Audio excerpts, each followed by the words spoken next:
In this video, we are going for the Star Wars Jedi Fallen Order and Jedi Survivor Platinum. This is where the fun begins. While using, of course, as many Star Wars memes as possible. I've been looking forward to this. So, of course, I will be going through Jedi Fallen Order first, and then we shall instantly be going through Jedi Survivor. The plan is no spoilers for Jedi Survivor. It's finally here with all its fast travel gloriness. I personally would have preferred a Battlefront 3, but we move. You're my new best friend. And while scripting this video, finding out that Battlefront 3 was near done and EA cancelled it. Just why? How can you do this? Just want to quickly touch on Jedi Survivor before we get to the Platinum. The game at the moment is horrible. Like, what is this, bro? Like, what's going on? What is wrong with this game? Stop fucking crashing! Personally, the game runs really poorly, not just on PC. The amount of stuttering I've had in cutscenes is really quite something. And I know what you're saying. You mean to tell me EA botched another Star Wars launch? And while the game has been patched, it somehow made the game even worse. You blew it! You had it all and you blew it! If you have the game running for a certain amount of time, it feels like the frame rate drops just keep adding up to where you end up with something like this. I don't know why game publishers feel the need to treat their customers paying $70, sometimes in this case, $90. I don't know why they treat them like absolute garbage. Oh wait, never mind, I know. That sound. It sounds like the pitter-patter of money! Hey! Where are you going, beautiful? Mr. Krabs. Wow.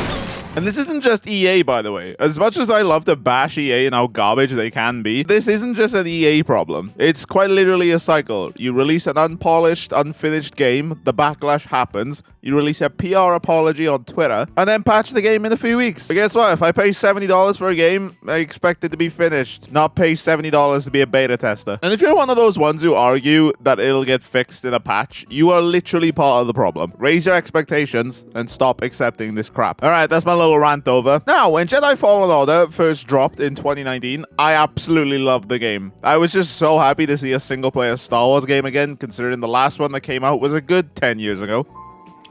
He was special. I know Battlefront 2 had a single-player campaign, but all that was just a massive potential wasted. But now in 2023, I'm not really that fond of the game anymore. What? I'm not saying it's a bad game by any means. However, I do think that the game is a bit overrated. And of course, before you sound off in the comments about incorrect I am, opinions are like your favorite Star Wars movie. We all have one. Let me know yours in the comments. So I'll quickly touch on a few reasons why I don't like this game as much as others. Firstly, the level design and puzzle design. I don't think I've ever looked up on YouTube how to get past a certain section as much as I have with this game. So many areas, mainly the temples. I know they're supposed to be puzzle areas, but so many of these areas are just really complicated. You will constantly be wondering, where on earth do I go so often? I don't know what to do! And now let's quickly discuss everyone's hatred for this game. The goddamn map.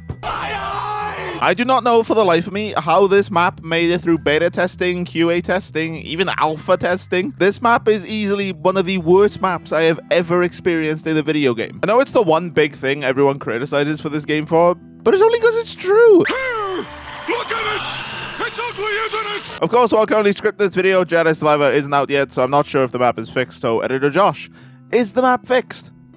No. Also, one main criticism on this map is there wasn't any fast travel, and it's pretty valid. Going through the entire planet, getting collectibles, then having to spend 10 minutes getting back to your ship. Even if you're not getting collectibles, you could just be doing the main story, and then having to get back to your ship could take a good 10-15 minutes.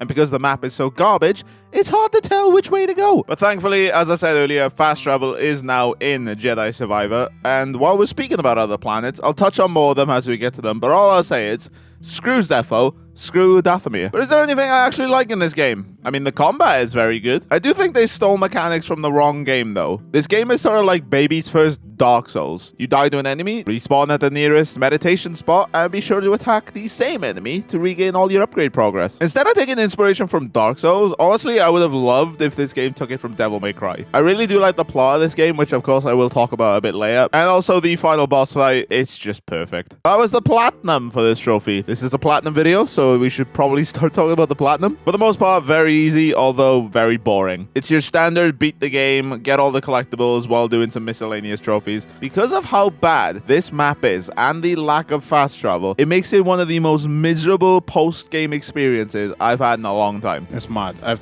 to literally look up a guide on how to get back to the ship. I didn't even think I was this miserable finishing Hogwarts collectibles. So grab your banana poncho and let's get this damn Star Wars Jedi Fallen Order platinum. Game time started. Alright, so this game takes place 5 years after Order 66. The Empire has completely taken over and many younglings have been slaughtered. We play as Cal Kestis, a scavenger who has a little secret that he doesn't want getting out there. The beginning of the game is of course a simple tutorial getting you to grips with how the game works. You'll be parkouring, sliding, and climbing up certain terrain. We're doing this all just because we need... The gal will double your pay for this shift. Come on, Cal. Well, extra score? That couldn't hurt. Huh? While working our way towards the cables, we come across this absolute beauty. Come take a look at this. It's a Jedi fighter. Hey! It's a real scrapper's payday. And of course, while waiting around, things end up going south. Oh dear. Then while in a sticky situation, we are forced, no pun intended, to out ourselves. If you say so. And after showing our hand, it's time to leave. You won't be seeing me for a while, bro. Then while on the train, we notice Prof acting a little bit sus until... and then we run into the legends themselves. Hey, the boys. And then we meet our main antagonist of this game, the second sister. To the Empire. We're all just expendable. Yes, you are. No! There it is. A lightsaber. Then after crashing through a train, it's time to learn some combat mechanics. Again, the combat mechanics are quite basic in this game, though they feel so satisfying because you are swinging a lightsaber. Then while progressing through further up the train, we learn the parry mechanic and then get attacked by an enemy ship. Then we have to scale the side of the train, Uncharted style, until we get rescued by a potential ally. Now it's time for one of the game's sliding mechanics. Now, the first time doing them, they are amazing, but they do very quickly get quite repetitive. And finally, after that action-packed sequence, we are rescued, or so we think. Now it's time for our first encounter with the second sister. We'll be doing this quite a lot. Obviously in this fight, you're not really going to defeat her. It's mainly more about surviving. But after a quick back and forth, we finally get rescued. Alright, now it's time to meet the main cast of the game. This is Sia. We find out more about her backstory and why she's important a little bit later on. And then this is Grease, your comic relief character, pretty much. And then we get our first trophy of the game, and it is story related. After that, we learn something very unique about Cal. You touch an object and witness events connected to it. You feel its history. It's an echo in the force from the object. Not many Jedi have that skill. Alright, now on to our first explorable planet. The objective here, and for the main game, is to try and rebuild the Jedi Temple / the Jedi Order. And the structure over there... I believe that vault holds the key to rebuilding the Jedi Order. Alright, so let's begin Borgano. After we complete our first upgrade, we meet our best friend of this game, and he gives Grogu a run for his money. Hey, the boy. Hey, BD1. Alright, we'll quickly touch on the collectibles. You pretty much have to do them once you beat the game because it's one of those games where you have to come back to certain areas because you now have other abilities unlocked, such as the double jump, for example. So I'll be picking up a few collectibles here and there, but majority of these collectibles will be picked up after the main story is finished and we have all of our upgrades. We get another quick trophy for doing some lightsaber customization. Nice. Oh my god. After chopping these electrical wires, and of course, getting injured, we get introduced to the healing stims. Healing stim. We're full of surprises. The further on you get in this game, and the more collectibles you do, the more healing stims you get to have. Now it's time to battle our first enemies on this planet. In this game, you have to also scan every enemy in the game, so be sure to do that as soon as you see them, because it will save you a lot of time in the long run. Now, I wasn't going to talk much about collectibles, but these collectibles are somewhat time sensitive. These are your terrarium seeds. There are 10 of these in the game, and if you're on the PS4 version, you actually have to wait for these to grow. If you're on the PS5 version, you can literally keep quitting to the main menu and they will rapidly grow. So if you're doing this on the PS4, be sure to get these seeds as soon as possible. Now, throughout the game, you will occasionally have flashbacks to a young Cal training with his master. This is mainly for when you need to unlock a new ability. Cal sort of remembers that he has the ability to do said ability. I do really like this concept. Again, me being picky though wonders why Cal seems to have forgotten every single ability he's picked up during training. Like, I know it's been years since he's openly been a Jedi, but I imagine a wall run or a double jump is equivalent to learning how to ride a bike. But again, what do I know? After learning the wall run, we finally make our way to the structure. And inside this structure, we learn that a past Jedi has sealed a holocron away. That contains a list of Force-sensitive children that the Empire, and now you, are now looking for. I have placed inside this vault a Jedi holocron containing a list of the names and locations of young Force sensitives throughout the galaxy. And that's the plot of the game. It's nothing too crazy, but it is still very intriguing. While trying to get back to your ship, we get attacked by this frog-looking thing, and I don't know why. For some reason, this guy gave me so many issues. Maybe because I was still learning the parry timing, but it's not that bad. I just suck, apparently. Well, that was ugly. We finally get back to the ship, and BD is already making some friends. What is that? Get off my sofa! Get off my sofa! Don't get off! This is where I ask you guys to hit that subscribe button if you are new to the channel. Do it! Now on to the next planet. Probably the worst planet in the game that everyone has horrible memories of if they have got the platinum. Zepho. We're working our way through the planet. Let's try that again. While working our way through the planet, we do some parkour, and while learning the jumping mechanics on this game can be a little dodgy, when they do come off, it is so much fun. Now, it's time to deal with our first tomb of the game. These tombs are unbelievably annoying, so be prepared to be very frustrated or get that YouTube search ready. Think you're still around? There's only one way to find out. Then we have to make it back to the Mantis, but something is already waiting for us. ATSD boss fight. Let's go. Get wrecked! Get wrecked! Alright, now it's time to go to Kashyyyk, one of the planets I have the fondest memories over in Star Wars, mainly because of the Battlefront games, but regardless. Alright, now it's time for the plan. So what's your plan? Sabotage. Get a load of the kid. He thinks we're back in the Clone Wars. Captain, get us near those walkers. Wait, what? Listen, those walkers. Alright, it's time to steal an AT-AT, which is easily one of my favorite sections in the game. So cool you can see, like, under the water. In we go. We get a little bit of a tease while going through the AT-AT. Oh. But now we have control of said vehicle. It's just brilliant. I really enjoyed this section. It's not anything amazing, but you're controlling an AT-AT. Like, it's pretty cool. We meet up with another character called Saw Gerrera, and we are hoping he can help us find Tarful. While we are on Kashyyyk, we're going to try and help rescue some Wookiees. Before that, a quick meetup with the greatest character in Star Wars history. Oh, it's the boy. It's the main man himself. So we make our way through Kashyyyk, and we find another workbench. Holy shit! After dealing with that spider, it's time for BD to get his next upgrade. Alright, but now it's time to free some Wookiees. Take your lightsaber and free the Wookiees inside. While making our way through the facility, we encounter this new bad boy. I really do like fighting these enemies because the 1v1s you can have with some enemies in this game are so satisfying. And now time for one of my favorite Easter eggs in the game. I just heard from the captain. They're coming. Oh, this is it. At least we have the high ground. You what? While attempting to free some Wookiees, we run into a little bit of trouble. Oh, let's go. After dealing with that enemy, we finally are able to free some of the Wookiees. We win a quick trophy for deflecting 50 blaster bolts. Then after progressing further, we free more Wookiees. You've done it! The Wookiees are free! Get to the roof! Then another trophy for freeing Wookiees. I get it's more story related, but yeah, we're freeing a lot of Wookiees, which is always nice. Sadly, what we came to the planet to do, we are unable to do. Cal, good to see you back in one piece. Mari Kosan contacted us. We know you couldn't find Tarful. I love risking our lives for nothing. Sadly, we have to return to Zepho. There's a long journey ahead of us. What am I supposed to do about this map? It's bloody awful. Now, this is where I have an irk with this game. I don't mind backtracking through areas, especially when you have some new upgrades to get through new areas. It's just this area sucks. It's too big. While being lost and running around like a headless chicken for a good 20 minutes, we do get another trophy for parrying 100 times. It's time to give BD another upgrade. This one allows you to go up zip lines, so it's definitely one of the better upgrades BD gets. Now it's time for our next encounter with the second sister. Oh, let's go.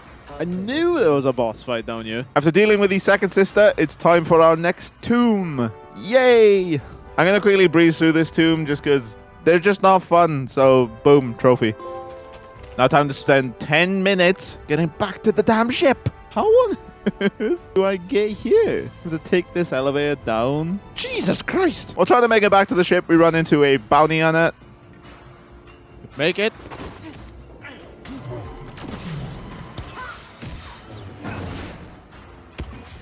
Oh no!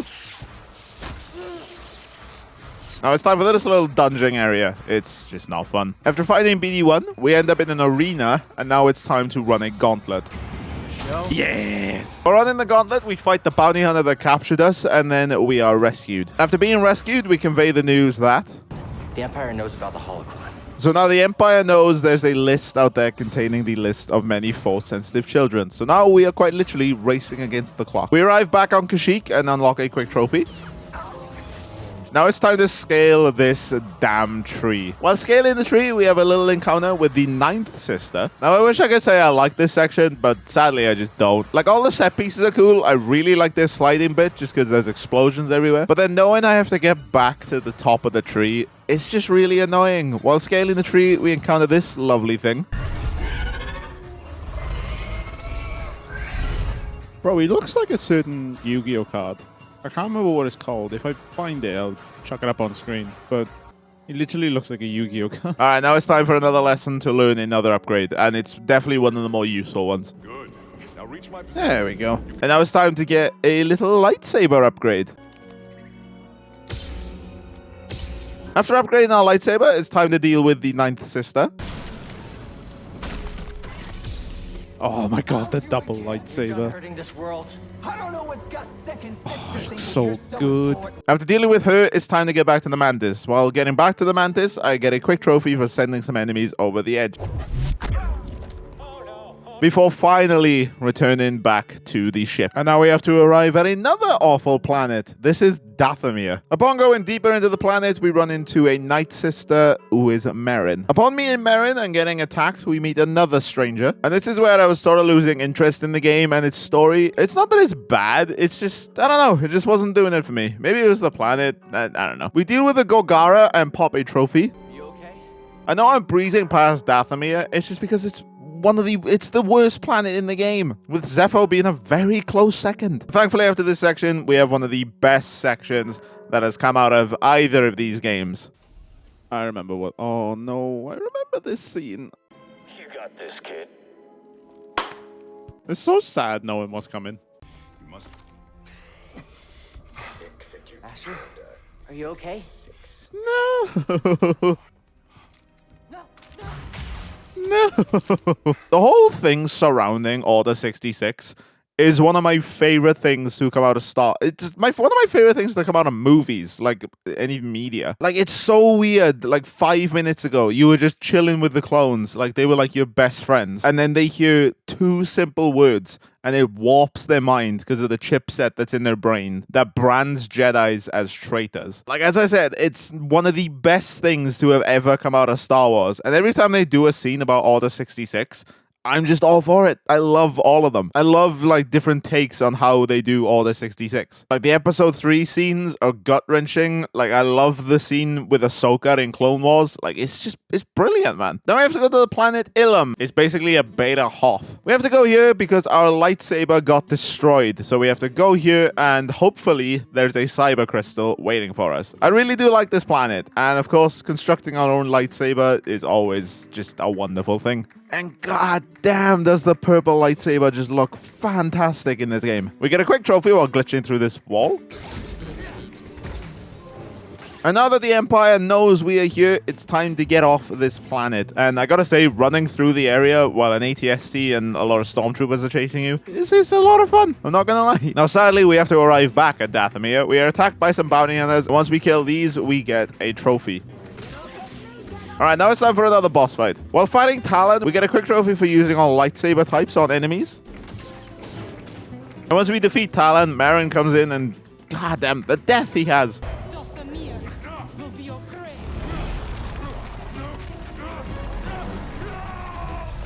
But after defeating Talon, we can now finally open the vault on Bogano. So, let's get to it. Upon arriving at the vault, we pop a quick trophy for, believe it or not, entering the vault. And I love these scenes as well. Like, you can just see glimpses of what it was like for younglings to go through Order 66. Like, whether they're being killed, whether they're being captured. Like, it's just mad. And then this wonderful thing happens. Oh my god. We finally find the holocron, but of course, so does Trilla. By fighting Trilla, we do gain the upper hand and we steal her lightsaber, but since Cal can see past experiences, we see some dark things. Now that Trilla has the holocron, it's time to go get it back. Would help if I was looking at the screen. But now let's do the final boss fight of the game. We're in the underwater base. We have to get the holocron, so let's get it done. We take down Trilla, but let's be real, no one cares. Let's get to the best bit. Oh my god, there he is. He looks... oh.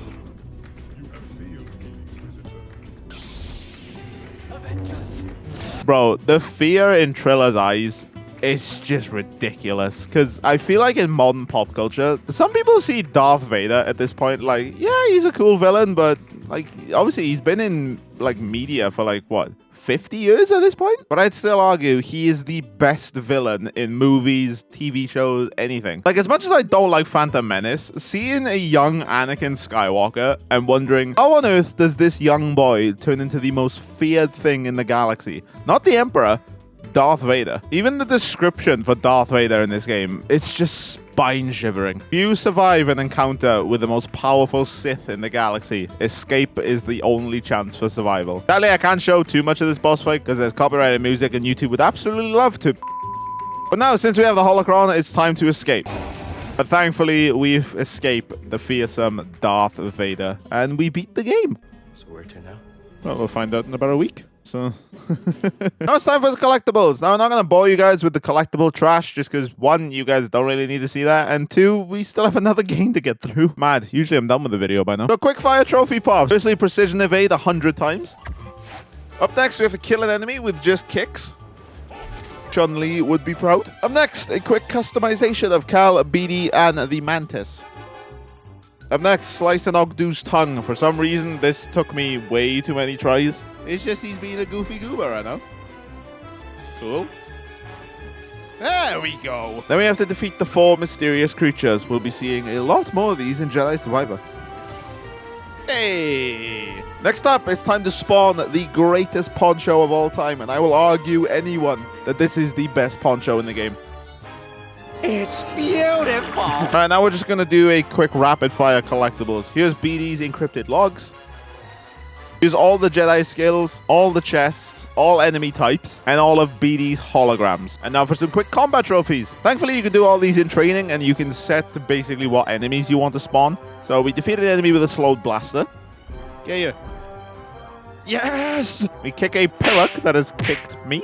We kill 3 enemies with 1 lightsaber throw. Defeat 25 enemies that have been slowed. We defeat 20 enemies with explosives. And the final trophy, after collecting all 10 plants, we grow the terrarium. Again, you can just keep backing out of the game, keep clicking to the main menu, go back in, and your plants will have grown a little bit. It's an annoying trophy on the PS4 because you have to sit there and wait. But on the PS5, it's very easy. Give it to me! Let's go! All right, and breathe. Now we're on to Jedi Survivor. Finally! This planet is basically the same. Beat the main story, then go back through the planets, getting certain collectibles with new abilities you've unlocked, and some other miscellaneous trophies. I don't like your plan. It sucks. Now, as I said earlier, there will be no main story spoilers in this video. The only thing I can think of that could potentially be spoiler-worthy is I am going to be showing what abilities we've unlocked. So, spoiler alert, double jump is in the game. But that's it. No mainline boss fights, no mainline story plots, none of them. because maybe one day when this game actually gets fixed, you guys can enjoy it as well. A little rough, don't you think? But yeah, as I said earlier, this game did get patched, and they made the game so much worse. My console literally won't turn itself back on now. This game is a shambles. The footage you're seeing here, that's post-patch 45 minutes before I got the platinum. It's absolutely unacceptable. Respawn, EA, you should be ashamed of yourselves. But come on, let's be real, you're not. The game starts with a quick recap of Fallen Order, showing off certain events that led to where we are now. And where we are now is a captive on Coruscant, of all places. Quick tangent on Coruscant, it's a little underwhelming. I know it's not the Coruscant from the prequels, but if you showed me a screenshot and told me to guess the planet, I probably wouldn't be able to know what it was. Bro, this is so smooth. Yeah, that opinion, it does not last. While being escorted to an unknown location, we can see the brutality of the Empire firsthand. We eventually get escorted to a senator, and we learn that Cal has quite a bounty on his head. While learning about Sejon's plan, we get a visit from an old friend. Did you really think you could capture me? Thanks, BD. Hey, the boy. That's mine. Oh, okay.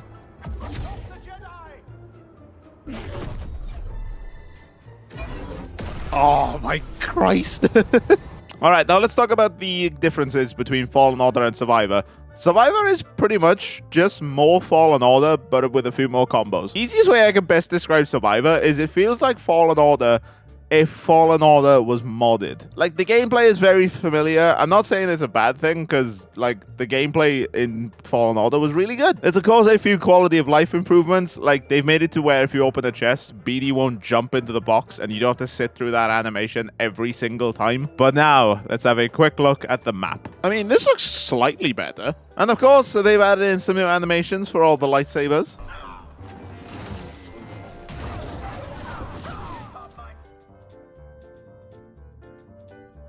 Oh, damn! Why is this game so buttery smooth? Ah, man. Hearing this while editing just makes me so sad, knowing what's about to come. Let me meet one of the new characters in the game, Bode. Now, I really like Bode. I think he's a really good addition to the game. Here we will start working towards the only missable trophy in the game. This is for killing 10 enemies with your allies. You hold R1 and square, or I imagine right bumper and X, and that will make your ally attack a close enemy. It's only missable because post-game, you don't really have characters following you around. It's more of a solo post-game experience, like it was in the first game. But there are still plenty of opportunities to get this done, but it's definitely best to get it done as soon as possible. And it's nice to know some parkour mechanics have been fixed from the first game. Are you sure?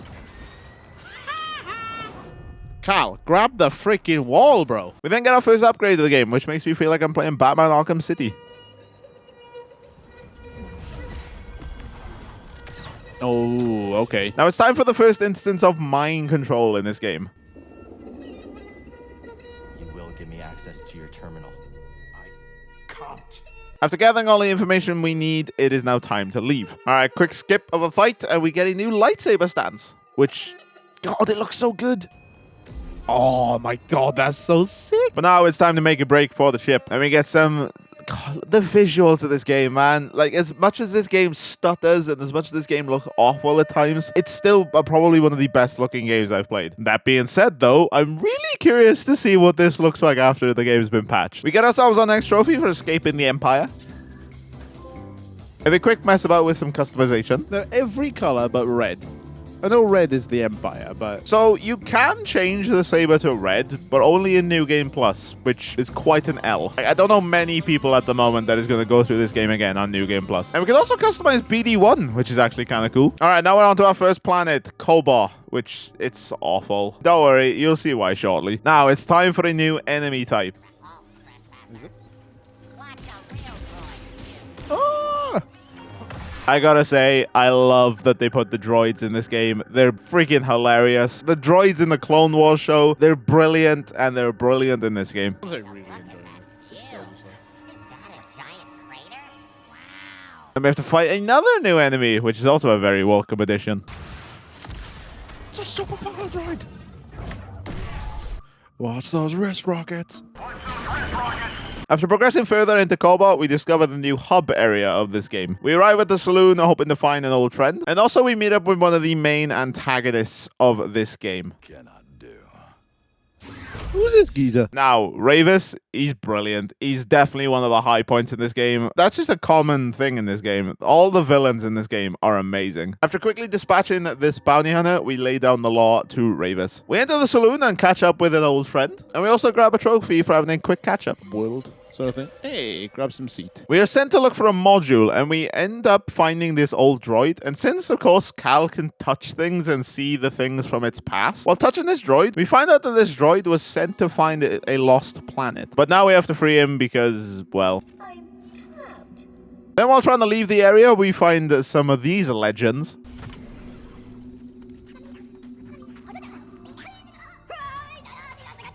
We are back to the saloon, and there is someone there waiting for us. Bedlam Raider spy. I'm a friend of Cal Kestis.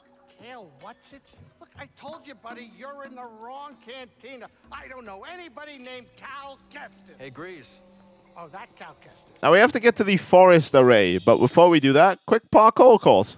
These force tears are found throughout the world. There's 14 of them, and we have to do all of them to get a trophy. Thankfully, though, they're not that bad. Some of them can be a little annoying, but a lot of them are just really easy. We then come across one of these things. I really don't know what they're called, so I'll just refer them as Eevee, since they basically look like Eevee the Pokemon. But sadly, one of them is stuck, and we can't free him until we unlock a particular ability, which is just cruel. Using the module we grabbed from Z, we open this locked door to progress further through the game. One thing I love about this game, and I think it was in Fallen Order, is the dialogue some of the clones have in combat. Like, this guy is bigging himself up when he realizes he's the only clone left.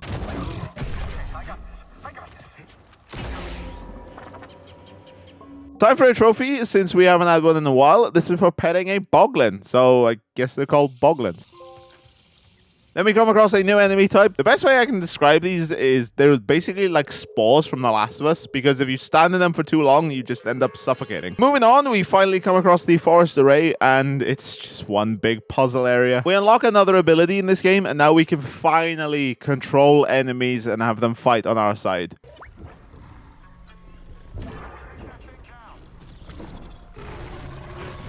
After spending numerous minutes on trying to get through this puzzle, we finally get through it. Now we pop a trophy here for releasing someone from a Bacta tank.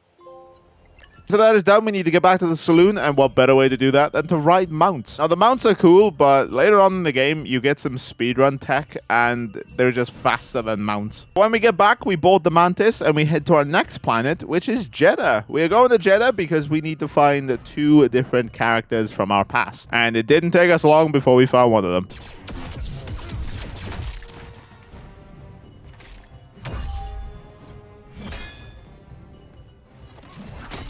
Oh, shit! I'm so ready for this. Hey. We grab another quick trophy for pitting these 2 flamethrower stormtroopers against each other. And then thankfully, while fighting this scorpion-looking thing, we get the missable trophy. That is the missable trophy. The one missable trophy in the game. We then get to ride one of these things. And here, if the frame rate actually holds up, is genuinely one of the best looking games I've played. The game at times can just be absolutely beautiful. While riding said mount, we end up in a sandstorm. And while being in said storm, we have to fight these troopers and an ATST.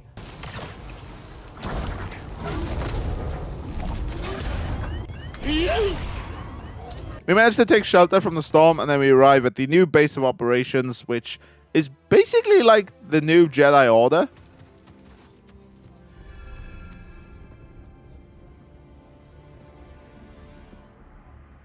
Just keep trying. And of course, we meet our other old friend. Meeting up here will net us a trophy. And we also unlock a new stance, which is, in my opinion, the best stance in the game. The next area we have to visit is the Shattered Moon. While here, we need to research Tanalor and find out, well, basically where it is. Also, while we're here, we knock out a quick trophy for stealth attacking an enemy 20 times. Now it's time for another Force Tear. I won't go through them all in this video just because some of them are kind of meh. This one, however, just casually kill 150 enemies. After that, we hear some great conversations from the droid. Those other droids here are such chumps. They do whatever we say. Suckers. You'll never catch me taking orders like that. No way. Not me. And it's time to unlock another stance. This one is kind of disappointing since it's unbelievably cool. I just don't like using it. It's just too slow.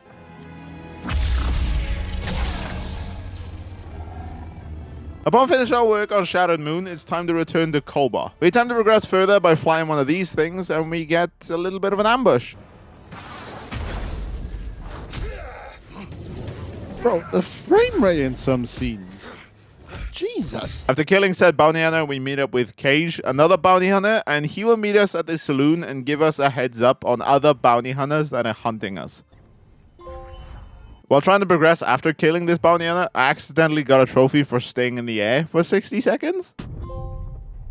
Now let's get another upgrade for BD. This upgrade will allow us to use those beams of purple to unlock different areas. And there can be quite a lot of these in the game. After using these beams in quite awkward ways, we can finally leave this stupid area. After finding research on Tanalor, we have to return to the Mantis to report our findings. Alright, now we have to go to Pilgrim's Sanctuary. Sadly, it looks like a few people are going there too. While going towards the objective, we run into Pilly, and she will be important a little bit later on. Next up, we learn the dash ability, and all I'll say is there's some tech in this game involving the dash that will make speedrunners so goddamn happy. As I said before, this dash, you can move faster than mounts. We then get a trophy for rescuing a friend.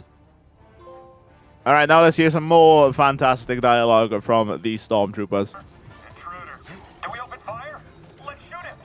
Negative. This force field can withstand anything these locals throw at it.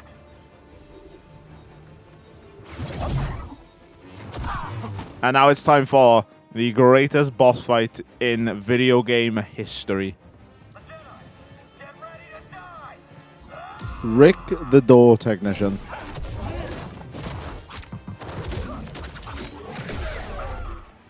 Sorry, Rick. Knock out a quick story-related trophy. And we get to ride a speeder, which is freaking amazing. You know, I said earlier that they tease it. They actually pulled it off. You get a trophy for surviving Nova Garon. After that, Z will give us an item and help us to find a way to Tanalor. And in seemingly no time at all, we actually beat the game. Despite all the stuttering and all that garbage. That was really good. I really, really enjoyed that. Alright, now on to some collectibles and miscellaneous stuff. As you can see, we have quite a few trophies left to get. Firstly, let's knock out 3 quick miscellaneous trophies. While getting collectibles, I unlocked this trophy for cleaning a toilet. I feel far from good. I fully upgrade 3 skills. I would have thought I would have gotten this earlier, but to be honest, the upgrades in this game really aren't that great. They're not that necessary. At one point, I had like 60 upgrade points. We do our best Yoda impression by lifting this ship out of the tar. We do easily the best side mission in the game and unlock a trophy. We get another trophy for exploring the Ponki Caverns. Yep, good pronunciation there, Josh. It's a trap! Now, sadly, I have to be like Mario and Yoshi and drop my mount into an unknown. Can I get a trophy here just by being a cruel individual? No? Okay, I guess I read that. Oh, there it is. We then get another trophy for trading 25 collected items. And then get another trophy for completing all the Jedi chambers. And now for one of the worst collectibles in the game. You need 100 of these shards, but sadly, the shards have the same symbol as data discs, but you don't need data discs. So I'll try and find the last few. You are literally hoping and praying that once you pick up that last one, you are done. But I was looking for this last shard for a good hour until I finally found it on this board game thing. So once you beat the game, you get 1 shard, and we unlock the trophy. Now, another annoying trophy in this game, scanning every enemy type in the game like it was in the last game. Thankfully, by the end of the game, I only needed 1, and it's the enemy inside the AT-ST. Now it's time to bring back the legend itself from the first game. All right, it is time to bring back, if I can find it, the banana poncho. We then defeat the last of all the legendary adversaries. Oh, what a pain. We then speak to this guy and get a max capacity trophy. I think this trophy is like your beat all side missions trophy. We then do our best Peter Griffin impression. Roadhouse. Then do a quick grind to kill 10 enemies using the point blank skill. Then hit 3 enemies with a roller mine. I don't know why this took me so long. I proper had issues with this one. We then push an enemy into the Shattered Moon Cannon. And then do 10 perfect dodges. Then we have to parry a force-resistant enemy. If you're struggling with this one, turn the difficulty up. To get all the collectibles, I turn the difficulty down, but for this trophy, your difficulty can't be on story mode. We then complete all of the force tears.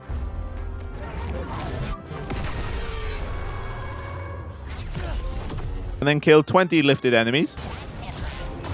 While doing our best Vince Carter impression. And then avoiding 50 attacks with the focus sight. We then join Cobra Kai and train with the headband. There we go. Strike first, strike hard. No mercy. And then reach the highest point in a Harvest Ridge. We then quickly equip all perks in their slots. Woo! And then we fill up the aquarium. To do this, you have to find 10 fish, because, of course. Then we finished all the Holo Tactics games. I quite enjoyed these. They were actually a lot of fun. Right, now the final trophy of the game, the Growth Spurt trophy. Similar to the Terrarium trophy from Fallen Order, you have to plant these plants and then wait for them to grow. So what I try and do is try and plant all 10 of the plants first, then go do all your Holo Tactics games, because it will end up like a situation like this where I wasn't paying attention and I almost missed the platinum pop. Sorry, my microphone's muted. Platinum popped. And that's going to do it for the video. Now is going to be some spoilers. So if you guys are leaving, then please hit that like button. It helps me out so freaking much. And this video took so long to make. So yeah, enjoy my reactions to spoilers, I guess. And if you are leaving the video, goodbye, old friend. May the Force be with you. What have you done?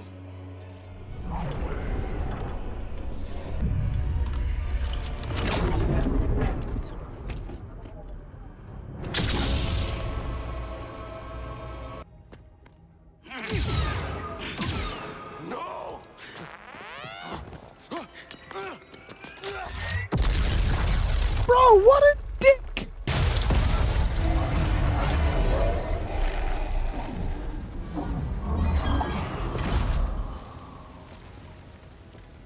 It's been a while.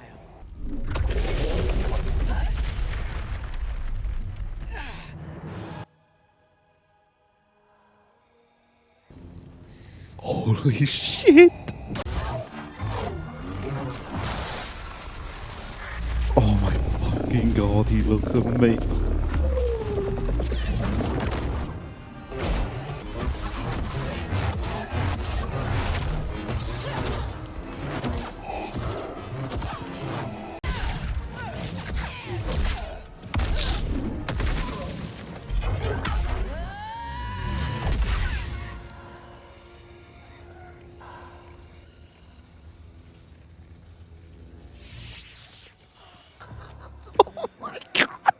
You guys want to see another platinum? Then there's one on screen.